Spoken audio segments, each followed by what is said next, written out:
ഞാൻ അപ്പോഴേ പറഞ്ഞു ലോറിക്ക് അധികം പരിക്കുണ്ടാവില്ല, ക്യാബിന് അധികം പരിക്കുണ്ട്, ചിന്നിച്ചിതറൂല. എനിക്ക് ഉറപ്പുണ്ടായിരുന്നു ഓന ആ ക്യാബിൻ്റെ ഉള്ളിലുണ്ടാവും. ഞാൻ പറഞ്ഞതാ, ശരിയായില്ലേ? ഉറപ്പായിട്ടും ഓനെയും കൊണ്ടിട്ട് നമ്മൾ പോവുള്ളൂ. അതെ, തോൽക്കാനുള്ള മനസ്സില്ല എന്തായാലും, ഓനെയും കൊണ്ട് പോവുള്ളൂ. അത് ഞാൻ പറഞ്ഞതായിരുന്നു, ആ വാക്ക് അമ്മക്ക് പാലിച്ചു കൊടുത്തിട്ട്. നമസ്കാരം. മനാഫിനും ഈശ്വർ മാൽപേക്കുമെതിരെ കേസെടുത്ത് കർണാടക പോലീസ്. ശിരൂർ മണ്ണിടിച്ചിലിൽ കൊല്ലപ്പെട്ട അർജുന് വേണ്ടി നടത്തിയിരുന്ന തിരച്ചിൽ വഴി തിരിച്ചുവിടാൻ ഇരുവരും ശ്രമിച്ചുവെന്നാണ് കേസ്.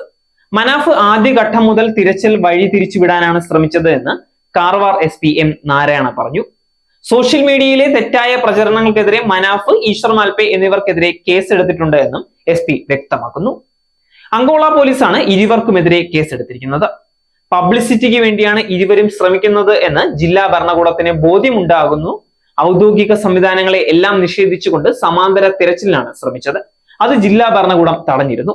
ഈശ്വർ മാൽപേക്ക് അനുമതി നൽകാതിരുന്നത് ഇക്കാരണങ്ങൾ കൊണ്ടാണ് എന്ന് SP പറയുന്നു. നേരത്തെ മനാഫിനെതിരെ ഗുരുതര ആരോപണവുമായി അർജുന്റെ കുടുംബം രംഗത്തെത്തിയിട്ടുണ്ടായിരുന്നു.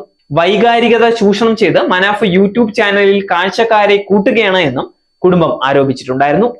കാർവാർ MLAയും SP ഇത് മനസ്സിലാക്കി തങ്ങളോട് പരാതി നൽകാൻ ആവശ്യപ്പെട്ടിരുന്നുവെന്നും അർജുന്റെ സഹോദരി ഭർത്താവ് ജിതിൻ പറയുന്നു. അർജുന്റെ സംസ്കാര ചടങ്ങുകൾ പൂർത്തിയായതിന് പിന്നാലെയാണ് കുടുംബം വീട്ടിൽ വാർത്താ സമ്മേളനം നടത്തിയത്.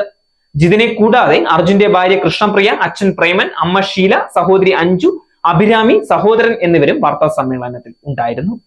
അർജുന്റെ പേരിൽ പല തരത്തിലുള്ള ധനശേഖരണം നടത്തുന്നുണ്ട് എന്നും കുടുംബം ചൂണ്ടിക്കാട്ടുന്നു. ആദ്യഘട്ടത്തിൽ മനാഫിന്റെ പ്രവർത്തനങ്ങളിൽ സംശയമില്ലായിരുന്നുവെന്നും അതുകൊണ്ടാണ് അദ്ദേഹത്തെ തള്ളിപ്പറയാതിരുന്നത് എന്നും അർജുന്റെ കുടുംബം വ്യക്തമാക്കുന്നു.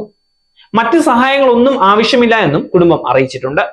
അതേസമയം കുടുംബത്തിന്റെ ആരോപണങ്ങളെല്ലാം മനാഫ് നിഷേധിക്കുകയായിരുന്നു. ആരിൽ നിന്നും പണം വാങ്ങിയിട്ടില്ല എന്നും യൂട്യൂബ് ചാനൽ തുടങ്ങിയത് സ്വന്തം ഇഷ്ടപ്രകാരമാണ്, അതിൽ എന്താണ് തെറ്റ് എന്നും മനാഫ് ചോദിക്കുകയാണ്. SAG, the ultimate entertainment destination. Watch SAG News.